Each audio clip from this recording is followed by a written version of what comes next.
God, let us see in everything how faithful you are to us. And let that shape and mold our hearts and then send us out so that we might be faithful to you in our service. Amen. I took one economics class in college. I had just absolute surety that my major and my minor and my whole life would never require economics. And so I did not take more than the absolute minimum. I remember morsels of it, like about elasticity and opportunity cost and comparative advantages. It turns out my whole life, our whole lives relate to economics, right? We use these laws all of the time. We use them when we think about supply and demand and just everything that kind of we operate in, not just in the business world, but even like in our homes. We have one of the laws that has stuck with me actually the most, because it turns out this plays out often in relationships, is the law of diminishing returns.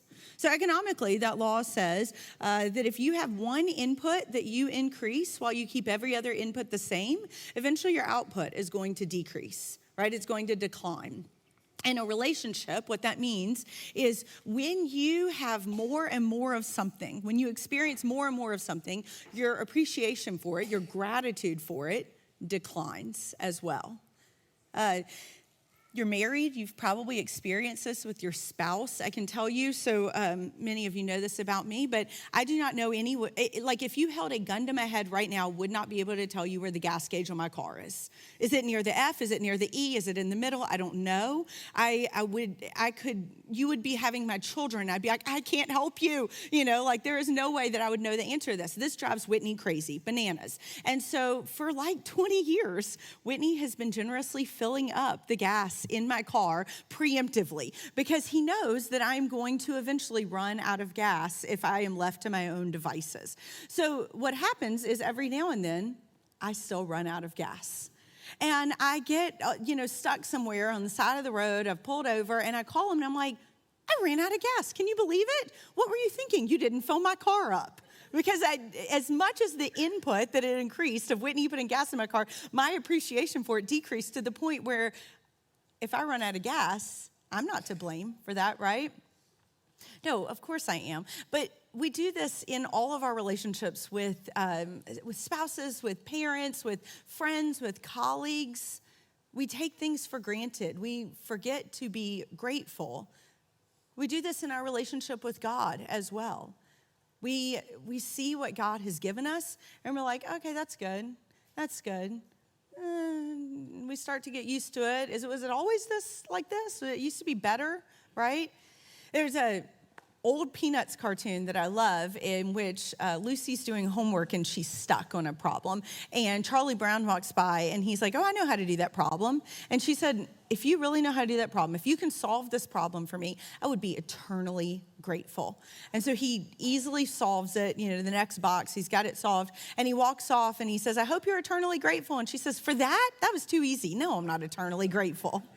Charlie Brown's like, what? I think that's what we do so often in our relationship with God as well. We have this sense that it's like more. Or even, when we experience these same blessings over and over again of health and of our relationships and opportunities, it starts to feel like just not as much as it used to feel like, right? We often kind of operate from a scarcity mindset. Brene Brown, in her book, Daring Greatly, talks about how the first thing that many of us do when we wake up in the morning is say either, I didn't get enough sleep, or there's not enough hours in the day ahead of me. We just, from the minute we wake up, we operate with this mindset that there's just not enough. And so we are positioned to always think that we need more, that we deserve more. And so we're not grateful for what we have gotten. Or maybe our problem is not just that we're not grateful for it, it's that we aren't directing the gratitude in the right place. So maybe you actually are sitting out there thinking, no, I think I have enough. I think my bank account's looking good. I have plenty of relationships around me. And, all of that is really because of my hard work. Like that, like we did all this. Like I pulled myself up by my bootstraps and I worked hard. And so every dollar that I've earned and every job promotion that I've gotten and every relationship that I have is because of me and because of how hard I've worked for those things. And we've directed our gratitude in the wrong way. Paul wanted, in the scripture passage, and I'm going to read to us piece by piece today, to counter this mindset. He wanted the Corinthians, who he was writing to, this is his second letter he's written to the Corinthians, or maybe his third, if you believe that he might have lost a letter in between there from one he references in 2 Corinthians. But it's the second one we have. And so he's already written to them. He has a relationship with these folks, and he knows them, and he understands what's going on with them, which is that he's worried that they are being stingy. That they are keeping everything that they have. And he wants to release them to see where all of their resources have come from. So this is chapter 9, verse 10. He, God, who supplies seed to the sower and bread for food, will supply and multiply your seed for sowing. So every good thing that they had, Paul is saying, came from God. Every bit of seed and bread and every resource that they had. This God who, as Jesus says in the Sermon on the Mount, cares for the birds of the air and clothes the lilies of the valley, and even more so takes care of God's children. Paul's echoing that. God does that as well through providing us all of these resources. God is the ultimate source for everything. Now look, that doesn't mean that we don't work hard. That doesn't mean that we don't tend to the gifts that we have been given us. Of course we do. We take care of those things. And there's parables about this, how we have to grow them and invest in them. And so of course that all of our resources are something that we have to work on. But God has given them to us. God has given us the strength for them or the opportunity for them. God has made it possible. And that's the direction that Paul wants to point them in. He wants to say, God has given you everything for the purpose to which you have been called, right? Not more than that, it's all these other purposes you've come up with, but the purpose to which you have been called, God has prepared you. And here's the purpose that God has prepared them for. It says at the end of this text, the harvest of righteousness. This purpose was to collect an offering for the church in Jerusalem. So around 40 CE, less than 10 years after Jesus is crucified, there is a famine that sweeps across Judea. And people are struggling. I mean, people are just dying. They're struggling. They don't have enough to eat. Nothing will grow.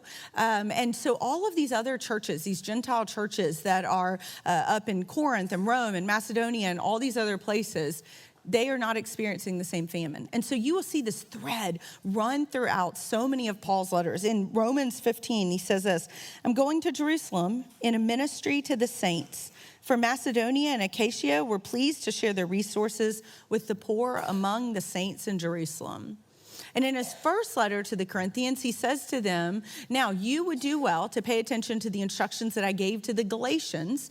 And the people in Galatia are taking a bit at the end of every week and taking what they earn and setting it aside so that when I come to them to collect their offering, I don't have to pull up a big offering. They can just give me what they have collected, right? Paul recognizes this.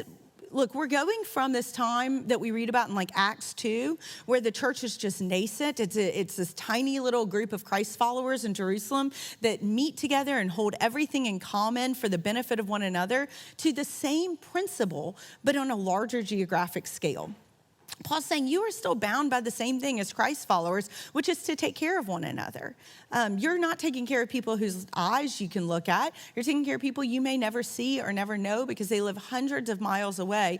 But this is who we as Christ followers are. We look at everything that God has given us and we respond in gratitude so that we can then share with other people as well. But Paul knows that their hearts have to change for this to happen. This isn't, you could have a pile of resources and not be tempted to give them, even if you had more than enough, even if you knew you could never spend it, if your heart did not change.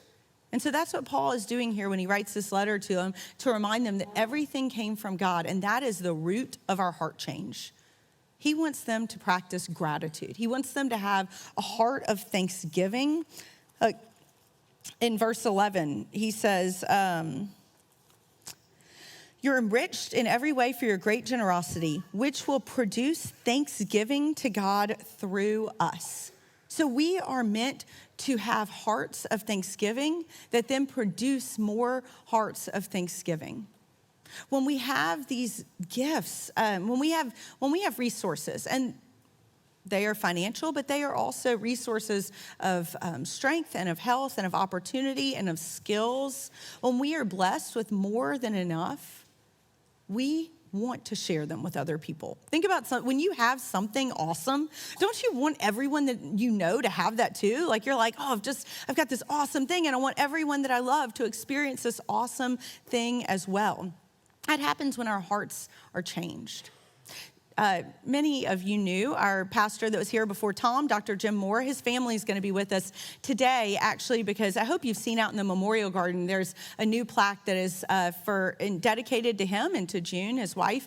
And so today at noon, 12:15, you're welcome to join us. The Moore family will be out there as Tom dedicates that plaque. But one of the things, so Jim was a prolific author.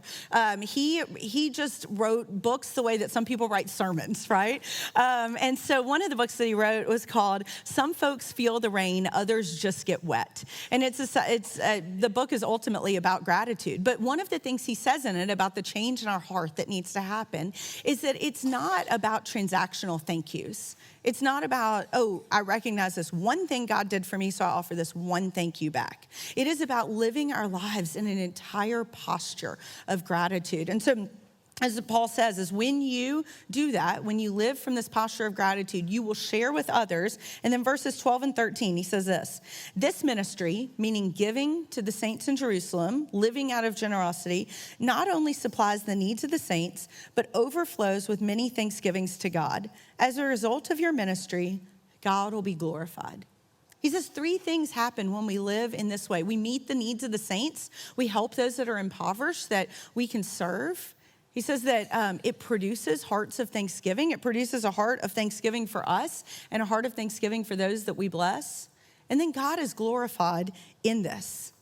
Earlier, we sang the song, the Matt Redman song, Blessed Be Your Name. Every blessing you pour out, I'll turn back to praise, right? Every single thing that God gives us, our perfect response is to turn back to praise God with thanksgiving for those things. Jim Somerville is a pastor in Richmond, Virginia, who tells a story about a couple in his congregation that shared with him that they were afraid to stop giving because they were afraid of what would happen to them. They said, we are afraid to stop being generous because we're afraid of what will happen to us. And he kind of scratched his head and was like, okay, that's not how it works. That's not how grace works. God will love you, whatever position you're in, however much you have to give. And they said, no, we're not worried about God. We're worried about ourselves. We're afraid that if we stop living out of gratitude and generosity, that we will become ungrateful people, that our hearts will harden. And so this practice of living in a posture of gratitude and then turning themselves outward to share in generosity is what they believed kept their hearts soft for the benefit of other people. And look, the third part of what Paul said in that, which is that it glorifies God, is that our generosity driven by our gratitude has a multiplying effect. It points people to God. When folks look and say, all those Christ followers, they're just pouring themselves out. They're giving themselves away. They're so generous. Gosh, what is going on with them? Like, what is the driver? The common denominator, they're like, oh, Jesus. They will know we are Christians by our love. They will know that we are Christians by our gratitude to God. They will know we are Christians by our generosity. And then everyone around us, knowing that we are Christians, will orient themselves to God as well. It glorifies God when we give because it points other people to God. And here's what it points people to. In verse 15, Paul says this, thanks be to God for his indescribable gift. That indescribable gift is Jesus Christ. That indescribable gift is the grace of Jesus Christ, which is totally transforming to all of us. When we live lives out of gratitude that result in generosity, it is like us pointing to Jesus and saying, I see you and I see your gifts and I am thankful for them. And then everybody else sees that gift, the ultimate gift from Jesus, which is the grace that covers all of us, the grace that goes before us, the grace that transforms our hearts, the grace that we could never earn. And so when we have that grace, the only response to that is gratitude. whenever we come to this table, we are coming to do what we call in our liturgy the Great Thanksgiving. We celebrate Eucharist, the Eucharisto. It's the Greek word for thanksgiving. Because when we're at this table, we are reminded that we are thankful for something that we could have never pulled our bootstraps up to get on our own. We could have never earned or worked hard enough or had enough intellect to get the resource that is available only at that table. The resource that is more important than every other resource that we have, more important than our bank accounts, more important than all of what we have here on earth, is the grace that God gives us through Jesus Christ.